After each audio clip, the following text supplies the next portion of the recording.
Your honour, मेरी बहन के साथ आज यहां भी कानून का खून हो रहा है। नहीं, मैंने भी उसे मार डाला। मैं नहीं मानता इस कानून को। मिस्टर राजेश, मिस्टर प्लीडर, तुम बाहर मत जाना। अगर पुलिस आएगी तो राजा डाकू देख लेगा। तू नहीं बच सकता। तू बाहर निकल, तरन कुमार। आशा, आशा तो नहीं है? कुछ नहीं, सिंदूर गिर पड़ा माथे से। घर घर में तलाशी ली जा रही है, शायद हमारे यहाँ भी लोग आ जाएं। देखिए ऑफिसर, कोई भी चालाकी करने से पहले सोच लीजिएगा। अगर यहाँ कोई आया और मेरे हाथों कोई दूसरा खून हो गया तो मैं जिम्मेवार नहीं रहूंगा। कविता, मुझे पूरा यकीन था भगवान, पूरा विश्वास था, जो फैसला दुनिया वाले न कर सके वो तू मेरे लिए कर देगा।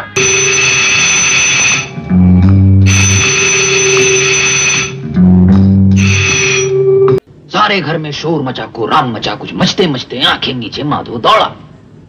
कुछ मचते मचते आंखें नीचे माधो दौड़ा। सांप उधर सर्रा कर लपका, माधो कूद के वो जा लपका। हेलो, कौन है? मेरे पति। संजय साहब घर आ गए क्या?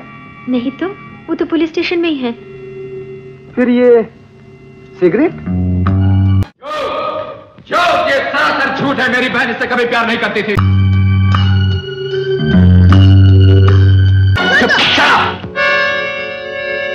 आइंदा अगर आवाज निकाली तो गला घोट दूंगा। यस।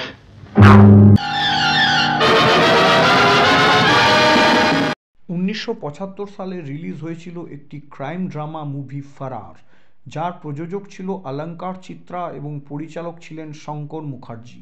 এই ফিল্মটির কাহিনী একটি Hollywood movie sign post to মার্ডারের দ্বারা অনেকাংশে প্রভাবিত ছিল। সিনেমাটির কাহিনীকার ছিলেন গুলজার, চিত্রনাট্যকার ছিলেন মধুসূদন কেলকার, আর সংলাপ রচনা করেছিলেন অখিল কুমার এবং পার্থ মুখার্জি। ফিল্মটিতে মুখ্য ভূমিকায় অভিনয় করেছিলেন অমিতাভ বচ্চন, শর্মিলা ঠাকুর, সঞ্জীব কুমার, সুলোচনা লাটকর, সজ্জন আঘা এবং ভগবান দাদা। সঙ্গীত পরিচালনা করেছিলেন Kalyanji Anandji. Film ফারারের distribution rights কিনেছিল বিখ্যাত ত্রিমূর্তি ফিল্মস প্রাইভেট লিমিটেড। সিনেমাটির শিরোনাম বা টাইটেল প্রথমে স্থির করা হয়েছিল 20 সাল, পরে সেটিকে বদলে দিয়ে ফারার রেখে দেওয়া হয়। ফারার শব্দটির অর্থ হল পলাতক বা অ্যাবসকন্ডিং। সিনেমাতে অমিতাভ বচ্চন একজন মধ্যবিত্ত যুবক রাজেশের চরিত্রে অভিনয় করেছিলেন, যে তার বোনের সাথে থাকত। এক লম্পট বদমাইশ তার বোনকে অত্যাচার করে হত্যা করে এবং সেই লম্পট সাক্ষী এবং প্রমাণের অভাবে কোর্ট থেকেও বেকসুর খালাস পেয়ে যায়। রাজেশের অভিযোগ এবং বক্তব্য আইনের কাছে কোনো গুরুত্বই পায় না। এরপরে রাজেশ স্থির করে যে সে নিজেই নিজের বোনের হত্যাকারীকে শাস্তি দিয়ে এর প্রতিশোধ নেবে। রাজেশ শেষ পর্যন্ত সেই বদমাইশকে হত্যা করে নিজের প্রতিশোধ সম্পূর্ণ করতে সমর্থ হয়। এরপরে পুলিশের হাত থেকে বাঁচার জন্য রাজেশ যার বাড়িতে আত্মগোপন করে এবং যার সন্তানকে সে পণবন্দি করে, সেই মহিলা আর কেউ নয়, সে রাজেশেরই প্রাক্তন প্রেমিকা আশা, যার বর্তমান নাম এখন মালা এবং সে বর্তমানে পুলিশ ইন্সপেক্টর সঞ্জয়ের স্ত্রী। এরপরে রাজেশ মানসিকভাবে দ্বিধাবিভক্ত হয়ে যায় যে এই বাচ্চাটিকে সে মুক্তি দিয়ে তার বাবা মায়ের কাছে ফিরিয়ে দেবে নাকি নিজে পুলিশের হাত থেকে বাঁচার জন্য ব্যবহার করবে।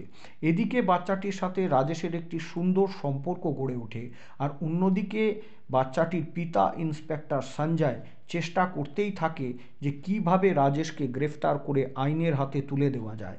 এইভাবেই ফিল্ম ফারারের কাহিনী তার পরিণতির দিকে এগোতে থাকে। এই সিনেমায় অমিতাভ বচ্চনের মায়ের ভূমিকায় অভিনয় করেছিলেন বর্ষিয়ান অভিনেত্রী সুলোচনা লাটকর। এই সিনেমার ক্লাইম্যাক্সে অমিতাভ বচ্চন ওরফে রাজেশের মৃত্যু হয়েছিল, কিন্তু ফিল্মের মূল কাহিনী এবং চিত্রনাট্যে রাজেশকে কিন্তু জীবিতই রাখা হয়েছিল।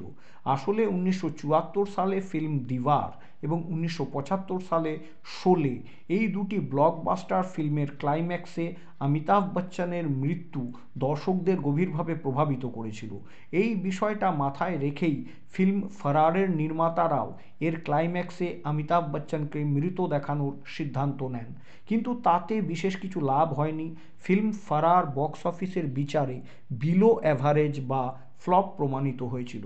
পরে পরিচালক প্রিয়দর্শন দক্ষিণ ভারতের মালায়ালম ভাষায় পারায়ানুম ভায়া পারাথিক্কানুম ভাইয়া নামে এই মুভিটির রিমেক করেছিলেন। অভিনেত্রী অনুপমার সাথে ফরারি ছিল অমিতাভ বচ্চনের একমাত্র সিনেমা। অমিতাভ বচ্চনের অনুরাগীরা এবং সোশ্যাল ড্রামা পছন্দ করেন এমন দর্শকেরা এই সিনেমাটাকে একবার অবশ্যই দেখতে পারেন। সিনেমা হিসেবে ফরার একটা ভালো সিনেমা।